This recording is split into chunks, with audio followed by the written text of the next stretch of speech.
తెలంగాణ రాష్ట్రంలో ఒక ఊసరవెల్లి లాంటి రాజకీయ పార్టీ ఉంది. ఊసరవెల్లిలు సైతం వాళ్ళని చూసి సిగ్గుపడేటువంటి రాజకీయ పార్టీ అది.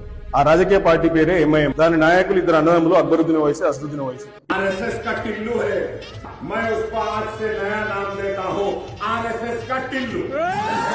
इनका नाम है आरएसएस अन्ना। ये आरएसएस से अपनी जिंदगी शुरू किए और इसी में उसकी जिंदगी, सियासी जिंदगी का उनका खत्म करेंगे। ఇక పెద్ద అయిన అసదుద్దీన్ ఓవైసీ ఏమో గతంలో కేసీఆర్ గారు ముఖ్యమంత్రి ఉన్నప్పుడు బీఆర్ఎస్ పార్టీ పరిపాలనలో నేను చచ్చేంత వరకు కేసీఆర్ గారికి తోడుగా ఉంటాను, MIM party BRS party friendly parties ఉంటాయని చెప్పేసి ఓ చిరుత పలుకులు పలికింది. అక్బరుద్దీన్ ఓవైసీ ఏమో మన రాష్ట్రంలో ఉన్నటువంటి మైనారిటీ జనాభాకి 2300 కోట్ల బడ్జెట్ పెట్టినటువంటి ముఖ్యమంత్రి కేసీఆర్ ఒక్కడే. అసలు దేశంలో ఇటువంటి ముఖ్యమంత్రి చాలా అరుదు, ఇంత గొప్ప ముఖ్యమంత్రి ఇంకెవరు లేరు అని చెప్పేసి ఆయన సంకల్పించుకున్నాడు.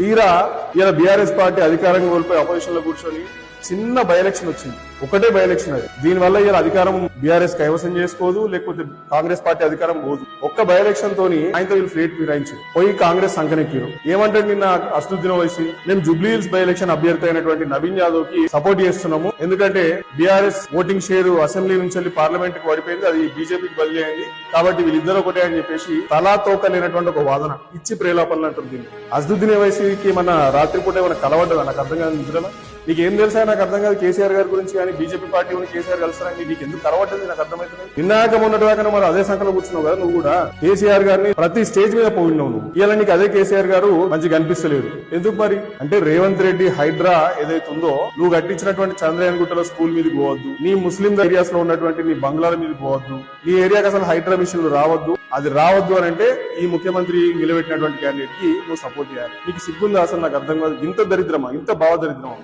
రాజకీయంగా ఒక స్టాండ్ మీద ఉండాలి. ఇలా తెలంగాణలోనేమో కాంగ్రెస్ పార్టీ అభ్యర్థికి నువ్వు సపోర్ట్ చేస్తూ ఓపెన్ గా, బీహార్ లో ఎన్నికలు జరుగుతుంటే కాంగ్రెస్ పార్టీకి నువ్వు వ్యతిరేకంగా పోటీ చేస్తావు బీజేపీకి హెల్ప్ చేయడానికి. అక్కడ ముస్లిం ఓట్ స్ప్లిట్ చేసి మళ్ళీ బీజేపీని ఎన్డీఏని అధికారంలోకి తీసుకురావడానికి అటు బీహార్ లో హెల్ప్ చేస్తావు. ఇంత 2 నాలుగుల ధోరణి ఎవరికైనా ఉంటుందా నాకు అర్థం కాదు. ఇంత ఘోరమా రాజకీయాలు చేయి, కానీ ఇంత దారుణంగా ప్రజలకు కూడా అర్థమయ్యి చీతు అనుకునేలాగా చేస్తారా రాజకీయం? ఎవరైనా కాంగ్రెస్ పార్టీ ఏమన్నా ముస్లిం అభ్యర్థి నిలబెట్టిందా?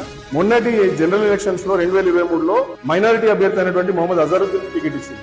మరిసారి మైనారిటీకి టికెట్ ఇవ్వలేదు, ఒక మైనారిటీకి కేబినెట్ లో మంత్రి శాఖ ఇవ్వలేదు, మైనారిటీస్ కి ఇస్తానటువంటి సప్లైన్ కి రేట్ ఇవ్వలేదు, మైనారిటీస్ కి ఇస్తానటువంటి ఇమాంలకి జీతాలు పెంచలేదు. ఇన్నిగాని అన్యాయాలు చేసినా గానీ వాళ్ళ సంఖ్యలో దూరడానికి మీకు సిగ్గు అనిపిస్తలేదు అసలుద్దీన్?